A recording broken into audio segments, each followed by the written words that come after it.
Hi guys, the fundamental problem with pandering to the right wing is that they will never be satisfied.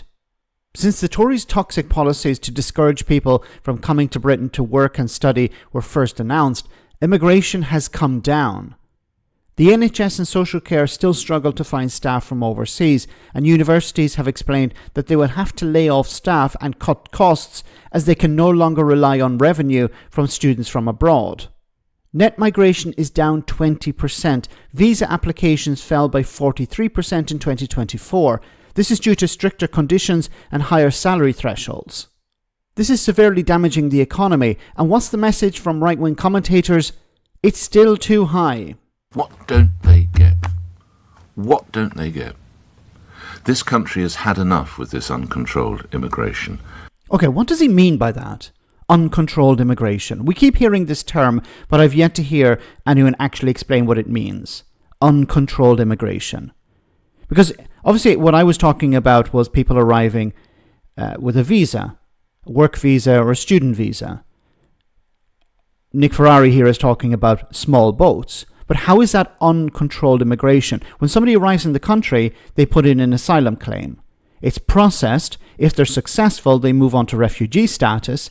And if they're unsuccessful, they're likely to be deported. Now, how is that uncontrolled?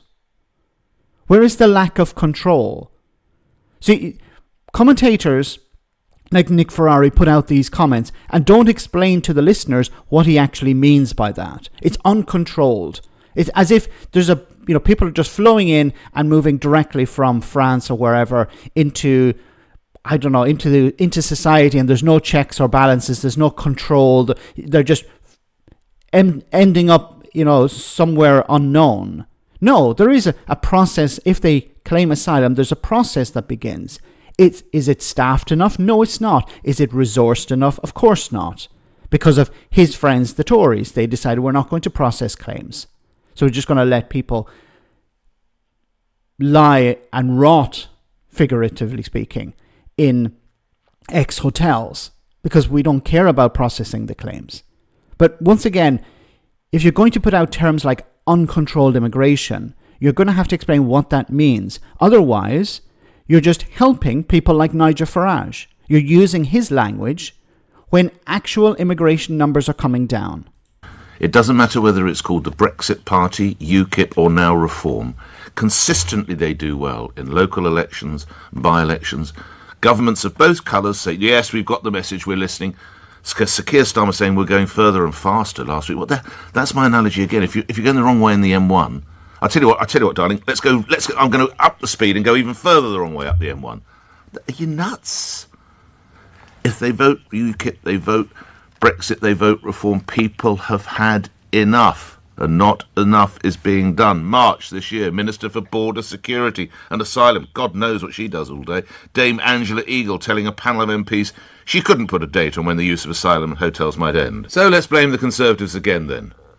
Because it's these people, these Labour politicians, they were living on another planet. It's not as if they'd had 14 years to study the Conservatives' failure, and indeed to lecture us continually on radio shows such as these, in newspaper articles and in the House of Commons. They weren't aware of any of it. Because they just visited from another planet, weren't they? No. When would Nigel Farage, when would Nick Ferrari be satisfied? What number would he like to see? Both on immigration and asylum claims. 0? Is that what he wants? He doesn't want anyone coming into the country? Because immigration numbers have declined. Now, as I said, this is damaging for the economy. But if you're on the right, you don't seem to care about that. I've described far right as people who just want immigration numbers to drop to 0 or as close to possible to 0 and to hell with the consequences. They don't care if the NHS is struggling. They don't care about social care. If it drops to 0, they're satisfied. Now, of course, immigration will never drop to 0. Asylum claims will never drop to 0. People are crossing the channel in small boats because there aren't safe routes. But that's not uncontrolled immigration. This is so frustrating because Nick Ferrari has a huge platform.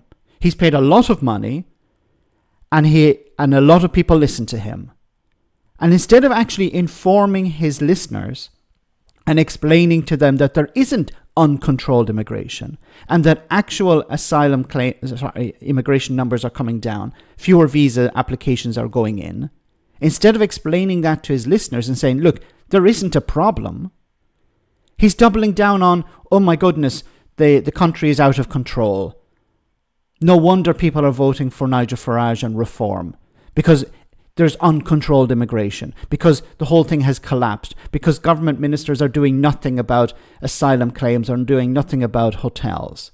When in reality, they're moving people out of these ex-hotels, and you're still complaining. These people will never be satisfied. And unfortunately, as I said, they have a huge platform, and this type of language helps Nigel Farage, because it continues this narrative that immigration is out of control, that there are too many people in the country, and that you don't have to worry about social care and the NHS.